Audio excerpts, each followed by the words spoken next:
Hello. Hello. So here we go. We are back. It's Wednesday. It's kind of freaky because it feels Midweek, I guess. like Tuesday. Yesterday felt like Monday. Friday felt like Saturday to me. So But who gives a shit what day it is? who gives a shit what day it is? It is a Wednesday. It is a hump day, Wisdom Wednesday. Welcome back to the Huddle. How's your first day back after the holiday? It was great, actually. I was, well, first of all, it poured down here. It was the first day of hurricane season for those of you who don't live in Florida. And right on time, we got basically 24 hours of rain, but the weather did not deter the productivity. It was a great day of sharing articles in people's inbox, sending connections, following up on connections, had a little bit of coaching here and there. So it was just a great day, back to business. Back to business. I was fortunate that I was able to work with a global organization called Sandy Alexander. Shay showed me some photos from yesterday's session. We had about 40 people on Zoom, and some of the responses I got were like, best 2 hours of training I've ever had. 2 hours flew by. Their leader, Betsy Davis, who when we got introduced, I said to her, I go, do you have Betsy Davis eyes? And she was like, oh, like I've never heard that before. Right, yeah, the first one to say that. She was great. She's a great leader. She sent us something in LinkedIn that said, in all of the times that she's trained, her team has never responded in that kind of fashion during the event, after the event. And it was just strictly learn LinkedIn like a pro. So really great to see people who are open and want to learn and do stuff. So it was fun. 2 hours. The best part to me is that when you do a training, right, obviously there's conversations about our business and us. And I usually get at least a few invites that come from that. And they always come without a note. So yeah. It takes all of my discipline to not be like, did you not get the training? Like, what'd you miss? You do it to me too. And it's like, I don't want to be a bastard. I'm like, you're in, So it was cool. Actually, I was feeling in a good mood yesterday, so I just let it slide. But it was awesome. Great to get back in the groove to do live. Man, there's a bunch of live stuff coming up for us this month. I'm excited. HP globally, they're having a global training day. I'm joining them. But for right now, it's Wednesday morning. Let's wake up. Wake up, everybody. Get up, get up, get up, get up. Wake up. Come on, come on. Wake up, everybody.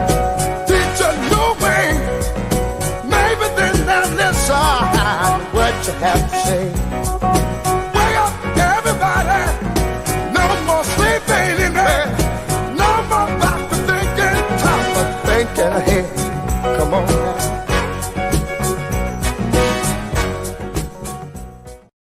I like my man Todd Stevens talking about Whiskey Wednesday. A little early for me, but the commitment that we have on this show is to bring you absolutely relevant current events, things that are happening in the world that you absolutely need to know in order to function in society. There are things going on all around us that if you're not aware of them, you really have a chance of missing out. And it's not a fear of missing out. These are things you should know. And so we missed something in May, and I feel very remorseful about it. But the first Saturday in May is known as World Naked Gardening Day. So this is such a thing. Real thing now. Real thing. So there are lists of where to garden in the nude. The best and worst. The best to know that Miami leads the list in the country of the places to nude garden. So Orlando's got to be in Villages. So Orlando's happening probably at the Villages where they're doing all kinds of stuff. But Mark, when you see a barrel full of stuff like that with thorns, of brush, I don't want my junk anywhere near that wheelbarrow. That's all I can tell you. And then the other scary thing is that box of clippers that dude's holding. Like, this is an absolute hazard. I think that it should be shut down.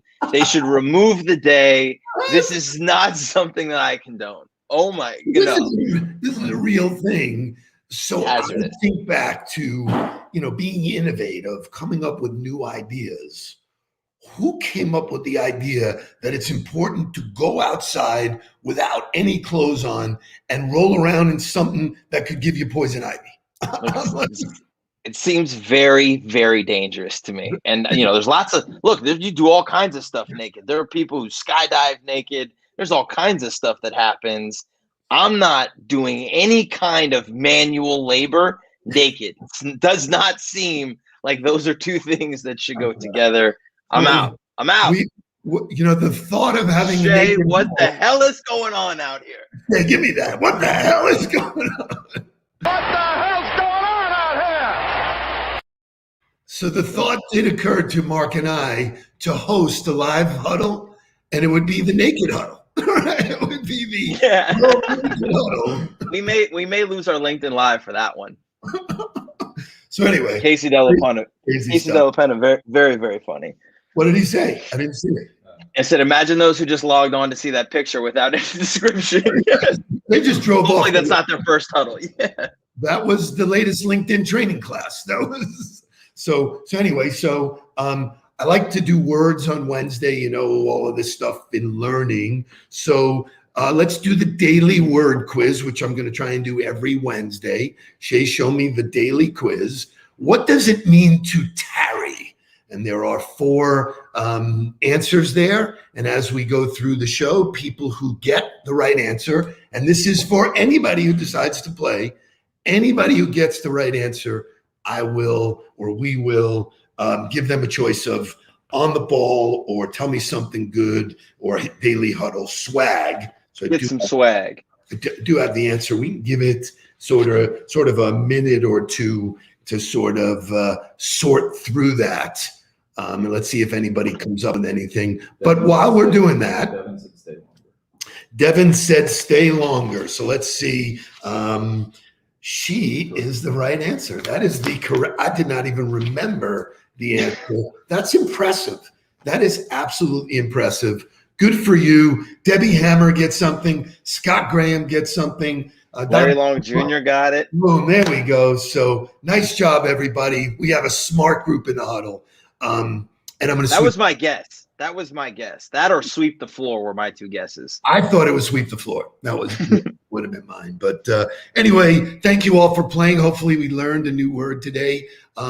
Today's main topic, which I have specifically left the majority of the show to talk about, is this idea of it's a hot button. Cold calling. And so when I think of cold calling, I think of this song, this motivational song to get us going.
So good. So is that your favorite Leonard Skinner song? Yeah, we talked about this the other day. So good. It's so good. The guitars, the wailing away on each other, the words are a great song. So look what's going on around you. That smell, you can smell it. You can smell that smell it.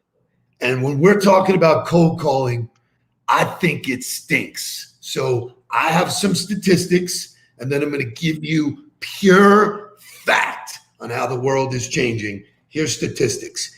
80% of the time, cold calls go to voicemail. Okay, so that 8 out of 10 times it ain't working. Okay, because we all know nobody returns voicemails. Here's the best one. 90% of C-suite executives say they never respond to cold calls or email blasts. Never. I was speaking in Atlanta. 0.0.0, Mr. Kotarski. 125 business owners.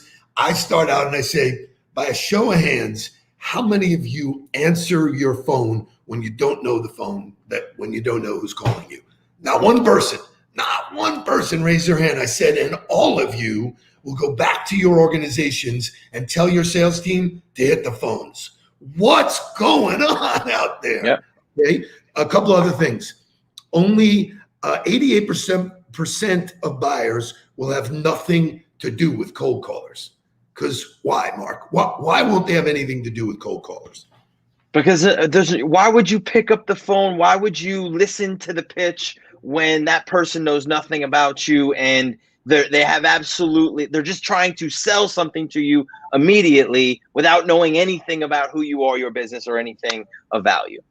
So it's incredible how many people still fight me on this, and that's fine. I'm a controversial guy. I'm up for the fight, but the world's changing, and I want to thank a big bank who is finally making the shift. I got a good video. Okay. Okay. Shay has something. Shay is adding value. Here we go. They've done studies, 60% of the time it works every time. That doesn't make sense. That's cold calling. That's great. Shay, that is awesome. Thank you for doing that. So we tell you the world is changing. We are out there telling people it's time to modernize the way you go to market, the way you prospect. Show me what the Wall Street Journal had to say. Wall Street Journal article. You can Google this. Bank of America's Merrill Lynch to ban trainee brokers from making cold calls. Unbelievable. So here's the story behind it. In a shift that dates back to 1945, recruits will now be directed to use internal referrals and LinkedIn messages to prospect for new clients. So I just want to tell you how amazing this is. Tell me one thing that you are using today that was used in 19. This is always the conversation every single time. I don't get it. I just don't understand it. Why would you sit there and tell somebody to make 1,000 dials, right? So the announcement formalizes a shift, and we do this in our trainings, that executives have signals for months. We are leaning much more heavily on leads and referrals from the broader base, said President Andy Sieg. There is also an opportunity to be much more modern in terms of the way we are reaching out to prospective clients. So, Mark, talk to me about modern, because when you entered the sales world, you were told, go to it. Yeah, and similar. Like I was kept, the metric that was being tracked for activity for me was cold calls, right? It was 50 cold calls a day, and I didn't necessarily agree with that, obviously, because of the training that, you had showed me and the ways that you had told me to go about developing new relationships. And that to me was, I had a lot of success really quickly doing all of the things that they weren't tracking. And I think that's the real disconnect for organizations is if they're not going to track dials, they don't know how to measure activity. They don't know how to figure out, well, what is the metric that we're going to track in order to gauge success? And that, like dealing with Jake right now, or dealing with a couple of other young sales professionals, young 20-year-olds that are in the game to develop, the only thing I care about, that I think anybody should be cared about in prospecting, is how many people's attention did you get in a day? And if you're using the phone to get someone's attention, the likelihood of you getting their attention is just lower. It's fact, right? There are stats that are telling you that people are not answering the phone if they don't know who it is or they have any idea, any concept that they're going to get sold to. So if that's not the way to get someone's attention, what are the best ways of getting people's attention in today's world? Track those activities. So that could be a LinkedIn connection request. And I don't know if you want to transition to the blog that got put out basically blasting Merrill Lynch because they're moving away from cold calling. Let me finish this line of thinking, and thank you, because I do want to transition, because there's some people stuck in the mud who are defending it. But Scott Graham, who is always on the ball, I love that. Here's your desk, here's your cards, here's your phone, good luck. Frank Maselli joined Dean Witter in 1983 as a rookie broker. He was given a seat in a carnivorous room filled with other trainees where he made 1,000 calls a day from 8 a.m. to 9 p.m. Can you imagine showing up to do that every day? I mean, it's demoralizing. Just, the thought that you can do that. So you have that going on, where this whole thing of, like you sat in on a real training, a paid training where they said, our job is to interrupt the people. Our job is to interrupt people. In 2021, it's our job to interrupt people is a mind-blowing statement to me. Mind-blowing to such a degree that if there was such a thing as malpractice in the sales business, giving people false evidence, right? Feeding them something that is just complete bullshit, that has no validity, right? That's terrible. So all of that said, you add to the fact that there is a do not call registry. It is illegal to make these calls. Hence why you see Merrill Lynch making this move, because if you do not understand the power of the digital world, you can use it the same way. And this is part of the argument that this blog has, is that don't blame the medium. People spam all the time on LinkedIn. I get it. You get it. So now connect and pitch. So the argument for that is, people, the phone isn't the problem. It's the way they're using the phone that's a problem, which is true, right? How you use any tactic really matters. It's not that the phone is bad. The phone is just inefficient. It's not the best way to get someone's attention. Similarly to LinkedIn, if you show up and pitch somebody through the inbox, it's over. It's done for you. But if you were to leverage the information, and this is why LinkedIn is different for me. I had this conversation with somebody that I'm coaching about content. I want to do it on Instagram. I want to do it on Facebook. I want to do it across all the social channels. That's great. Nothing is like LinkedIn. Why? Because it's not as easy to convert all of that activity to conversations, because you're not privy to all the same information. You don't have all of the same access, and it's not the same mentality. People aren't walking into Facebook and Instagram in the same mindset that they are with LinkedIn. It's an entirely different philosophy when they're walking into it. So if you're willing to leverage the inbox in a way that allows you to connect with somebody first, that's not cold calling through DMs. It's not cold emailing through DMs. This is an entirely different tactic used in a way that all of those others could have been used that way, but they didn't. The information has not been leveraged. I mean, this is where I think it's irresponsible.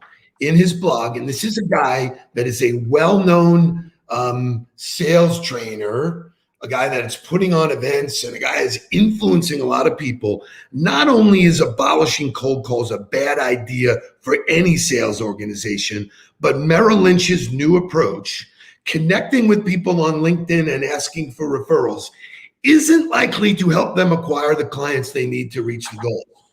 What? I don't understand it. I really don't understand it.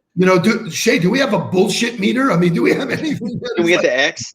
We have the X. Thank you. God, it's like, this is unbelievable that somebody puts this in writing. And so he says this is really key.